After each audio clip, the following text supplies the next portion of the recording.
బుల్బుల్ కథలకు స్వాగతం. కథ పేరు అత్యాశకు లోనైతే. పూర్వం కైలాసపురంలో ఆనందయ్య అనే వ్యక్తి ఒంటరిగా నివసించేవాడు. అడవిలో కట్టెలు కొట్టి వాటిని పట్టణంలో అమ్మి తన పొట్ట నింపుకునేవాడు. తన పేరులో ఉన్న ఆనందం నిజ జీవితంలో లేదని ఎప్పుడూ బాధపడుతుండేవాడు. ఓసారి ఏడుస్తూ, దేవుడా, నా కష్టాన్ని తీర్చే మార్గం చూపవా అని వేడుకున్నాడు. ఇంతలోనే కాస్త దూరాన ఓ పెద్ద మెరుపు ఆకాశం నుంచి భూమి మీదకు వచ్చి పడింది. భయంగా అక్కడికి వెళ్ళి చూస్తే ఓ పెట్టి కనిపించింది. దాన్ని తెరిచేలోగా ఆకాశవాణి, ఈ పెట్టెలో నీకు ఒక బంగారు నాణెం దొరుకుతుంది.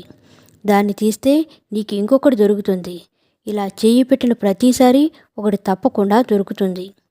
నీకు కావలసినన్ని తీసుకున్నాక ఆ పెట్టెను నదిలో నిమజ్జనం చెయ్యి. అయితే ఒక విషయం గుర్తుపెట్టుకో, నాణెం తీయడం ఆపిన కొద్ది క్షణాల్లోనే పెట్టె తన శక్తిని కోల్పోతుంది.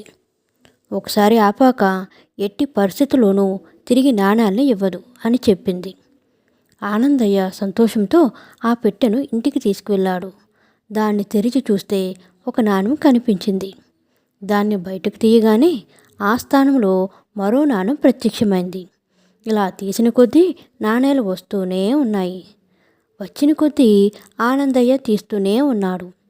ఒకసారి ఆపితే నాణేలు రావని, ఆకలి వేసినా తినడానికి వెళ్ళలేదు, దాహమైన నీళ్లు తాగలేదు. ఇలా కొన్ని రోజుల వరకు నిద్రాహారాలు మాని ఈ పనిలోనే ఉన్నాడు. అప్పటికే కుప్పలు కుప్పలుగా నాణేలు పోగయ్యాయి. అయినా ఆనందయ్య ఆశ తీరలేదు. ఇంకా కొనసాగించాడు.